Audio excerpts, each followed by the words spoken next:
Hundreds of names, billions of dollars, and one of the darkest scandals of our time. Yet when the moment finally came to bring the truth into the light, the Senate chose secrecy. For survivors, that vote wasn't just a political maneuver. It was another betrayal, a clear message that power still protects its own. And that's the question we have to confront. If no one is supposed to be above the law, then why are the Epstein files still being hidden from the American people?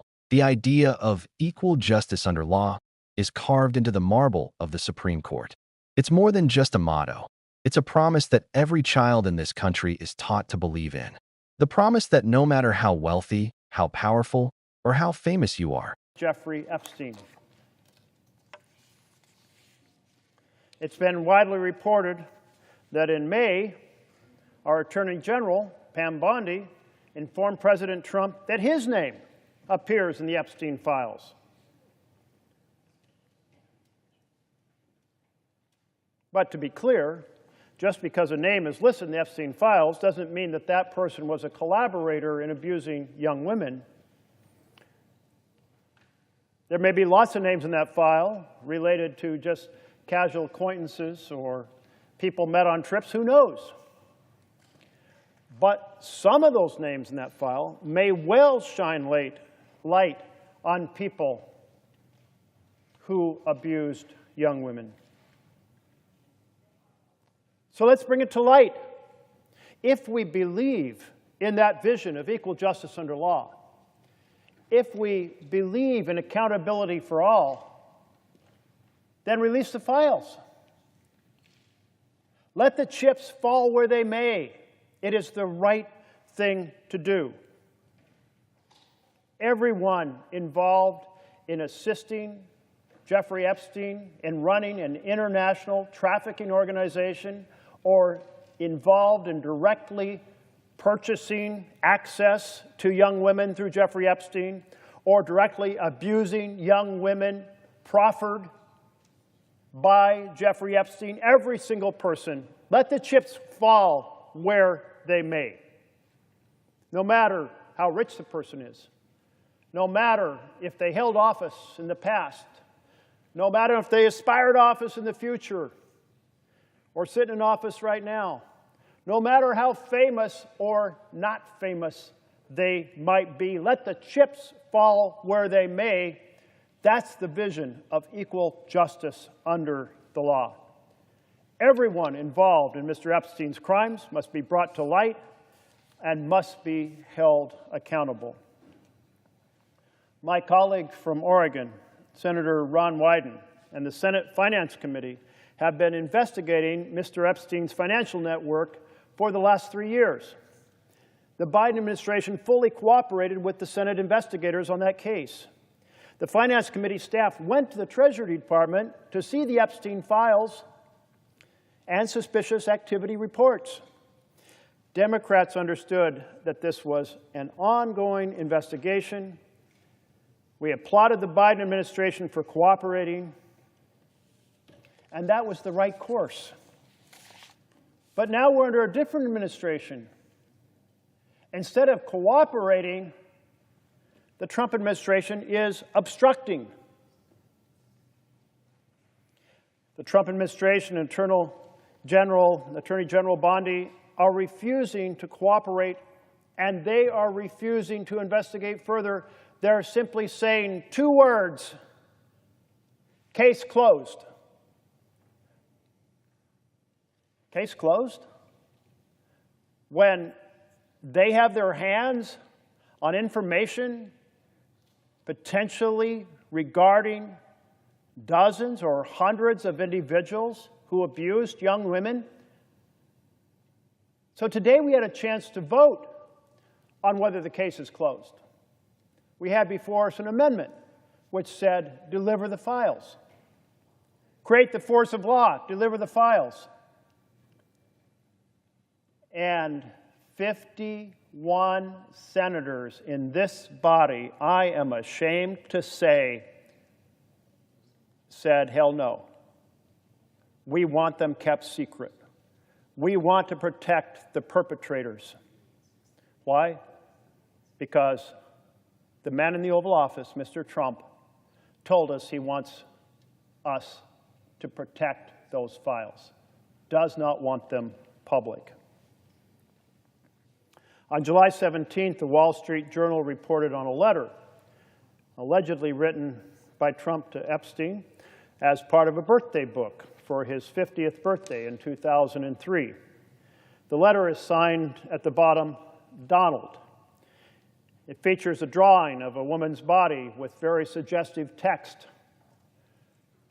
I debated putting that letter up. There's a chart of it in the door behind me, but it's already been made public. The public has seen it. I find it profoundly offensive letter. And as I passed by a stack of newspapers today, I saw a series of examples of Donald Trump's signature because Trump has said to the world, it's not my signature.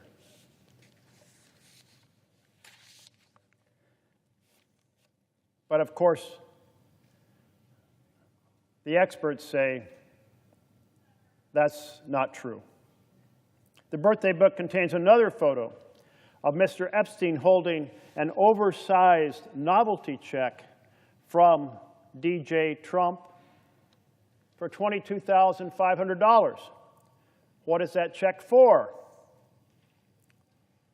Underneath the photo, taken in the 1990s, a handwritten note says, quote, Jeffrey showing early talents with money and women. Cells fully depreciated, and then there's a name of a woman who's been blocked out to Donald Trump for $22,500.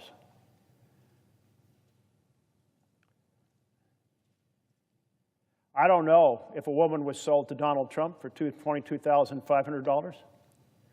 I don't know what it means to call a woman fully depreciated. I don't know if it was just kind of a brazen joke between a couple of very powerful men, but it's certainly not a funny joke. It certainly implies and suggests a camaraderie in the idea that young women are for sale. On July 15th, House Speaker Mike Johnson told CNN, we should put everything out there and let the people decide it. Well, actions are more powerful than words. The words were, we should put everything out there. The action was he adjourned the House of Representatives early for August recess to avoid voting on release of the files. Well, the House is back in session now. So I call on Speaker Mike Johnson to stand up for the principle carved above those pillars on the Supreme Court, equal justice under law, hold a vote in the House of Representatives on release of the files. The leader of the Senate told Fox News, I always am a believer in transparency. I think more is always better. Today we voted on transparency, and the vote from across the aisle was case closed, no transparency, no accountability. I certainly agree with the sentiment. It's time to put everything out there. The American people have been clear. They want these files released because they still treasure the idea that possibly powerful people in this chamber actually believe in the principles that we were raised on here in the United States of America of equal justice under law, that nobody is above the law. Still cherish that little seed of hope that maybe when we have a vote in this chamber, 100 senators will say, hell yes. But today, The law will treat you the same.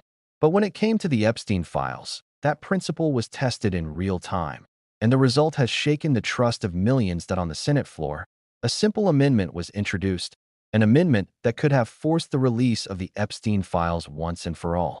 It wasn't a reckless proposal. It was carefully crafted with law enforcement guidance. Victims' names and identities would remain sealed unless they chose to come forward. Ongoing investigations would be protected. National security concerns were addressed. The only thing it stripped away was the excuse of secrecy used to shield reputations. The question was straightforward. Would the Senate vote for transparency, or would it choose silence? When the votes were cast, the result was painfully clear.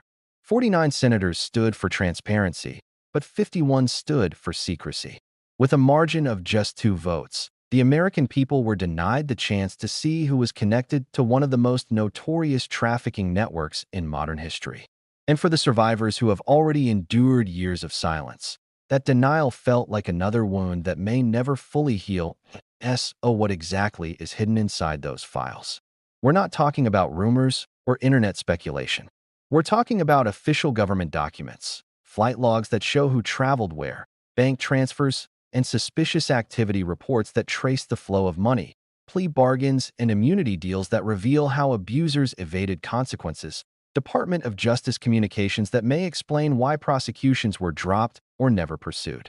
Taken together, these records could reveal the web of power and money that kept Epstein's operation alive for so long.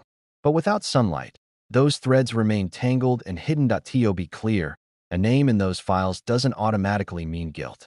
Someone might appear on a flight log because they accepted a ride, or show up in an email because of a passing introduction. But those names are leads, clues that deserve scrutiny, not secrecy. Transparency allows investigators, journalists, and the public to follow those threads, to separate the innocent from the complicit.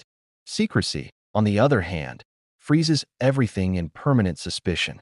It leaves victims without the tools to pursue justice and leaves the public with nothing but unanswered questions. This is not just about one man. For years, Senate investigators like Ron Wyden have been digging into the financial network that enabled Epstein's crimes. They've traced billions in suspicious transactions. They've uncovered layers of shell companies, offshore accounts, and wire transfers that suggest a network far more expansive than most Americans realize. And yet, those findings remain locked behind closed doors because the files themselves are being withheld. The cost of that secrecy goes beyond investigations. It strikes at the heart of public trust. Imagine being a survivor who has already endured the trauma of abuse, only to watch lawmakers choose to protect your abusers from scrutiny. Imagine being a citizen taught to believe in accountability, only to see powerful names protected while ordinary people are punished. That erosion of trust has consequences. People lose faith in institutions. They begin to believe the system is rigged. And when faith in justice dies, democracy itself is weakened. Opponents of release argue that secrecy is necessary to protect privacy, to respect legal procedures, or to safeguard national security. But those arguments collapse under scrutiny. Merkley's amendment was drafted specifically to address those concerns. Victims' identities would be redacted. Active investigations would remain shielded. Only the information that pointed toward accountability would be made public. To reject that balance wasn't about protecting victims. It was about protecting reputations. And that's the heart of the matter. What does it say about our society when reputational harm is treated as a greater danger than truth? What does it mean when embarrassment is enough to keep files sealed, while survivors are left carrying scars in silence? Every excuse for secrecy chips away at the idea that justice is blind. Every blocked vote sends the message that some people are still untouchable. The survivors know better. They've spoken out again and again, demanding transparency, demanding that the people who enabled and profited from Epstein's crimes be exposed. For them, this isn't about headlines or political theater. It's about closure. It's about seeing their abusers held accountable in the daylight instead of hiding in the shadows. For them, every day the files remain sealed is another day of injustice. Releasing the files wouldn't solve everything, but it would accomplish several critical things. First, it would give investigators and journalists the leads they need to continue exposing the truth. Second, it would give survivors validation by showing that their stories were backed by evidence. Third, it would restore at least some measure of public faith by proving that no name, no matter how powerful, is too sacred for scrutiny. The Senate vote proved that lawmakers are not yet ready to deliver that accountability. But democracy doesn't stop at the chamber doors. Citizens have a role to play. You have a role to play. You can demand transparency from your representatives. You can amplify survivor voices. You can refuse to let the cover-up stand unchallenged. Because secrecy survives on silence, and silence is something we cannot afford. Think about the lessons here. Oversight exists for a reason. Congress has the power to demand records, to compel investigations, to legislate release. When lawmakers use that power to hide the truth instead of reveal it, they should expect to be held accountable by the very people they claim to serve. Words about transparency mean nothing if the votes say otherwise. And that is exactly what happened. 51 senators chose to protect secrecy over sunlight. Now imagine what would happen if those files were released tomorrow. Imagine journalists poring over flight logs, uncovering patterns of travel that reveal how the network functioned.